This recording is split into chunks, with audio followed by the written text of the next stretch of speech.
नीतीश से बगावत करेंगे उपेंद्र कुशवाहा।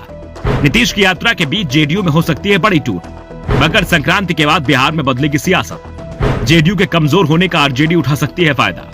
बिहार के सीएम नीतीश कुमार समाधान यात्रा निकाल रहे हैं। दावा कर रहे हैं कि इससे जेडीयू के पक्ष में क्रांति आएगी। बीजेपी जो दुष्प्रचार कर रही है उसकी पोल खुल जाएगी। नीतीश के दावे कितने सही है कितने गलत, ये तो 2024 के लोकसभा चुनाव में पता चल जाएगा।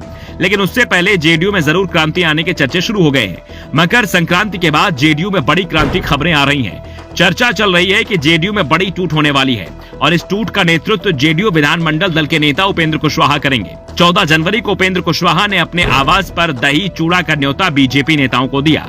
वैसे न्योता तो सीएम नीतीश कुमार और डिप्टी सीएम तेजस्वी यादव को भी दिया गया है, लेकिन बीजेपी नेताओं को बुलाने पर सवाल उठ रहे हैं। सवाल इसलिए उठ रहे हैं कि उपेंद्र कुशवाहा अपनी पार्टी से नाराज चल रहे हैं। उनकी नाराजगी की खबरें लगातार आती रहती हैं। हाल ही में आरजेडी सांसद सुधाकर सिंह ने दावा किया था कि नीतीश कुमार को पहचानने में आरजेडी के नेता देरी कर देते हैं, लेकिन उपेंद्र कुशवाहा उनको पहले पहचान लेते हैं। उपेंद्र कुशवाहा एनडीए में भी रह चुके हैं। वो नीतीश कुमार से बगावत कर एनडीए में गए थे और जब नीतीश कुमार एनडीए में आए तो उपेंद्र कुशवाहा एनडीए छोड़ गए थे।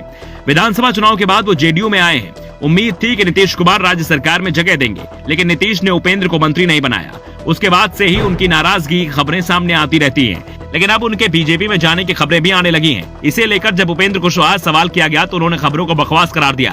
कुशवाहा ने कहा कि ऐसी कोई बात नहीं है। मीडिया में इस तरह खबरें चलना लोकतंत्र के लिए ठीक नहीं है कि मीडिया एक पार्टी की तरफ झुकता दिखाई दे। कुशवाहा ने कहा, दही चूड़ा कार्यक्रम कोई राजनीतिक कार्यक्रम नहीं है। दलीय सीमाओं से ऊपर उठकर इसमें हम अपने सभी मित्रों, शुभचिंतकों और समर्थकों को आमंत्रित करेंगे। कुछ लोगों का निमंत्रण भेज दिया गया है, बचे हुए लोगों को भी भेजा जाएगा।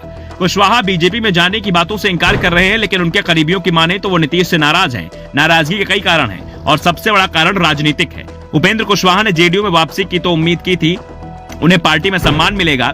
उपेंद्र कुशवाहा खुद को नीतीश के बराबरी का नेता मानते हैं।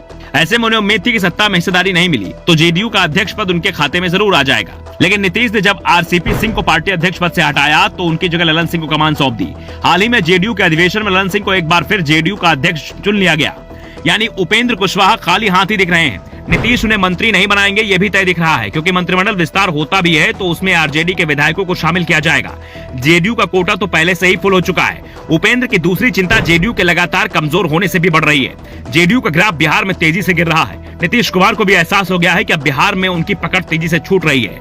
वो किसी तरह से सीएम पद बचाने की कोशिश में जुटे हुए हैं। तेजस्वी यादव को उन्होंने 2025 तक का इंतजार करने को कह दिया है। इससे पहले वो 2024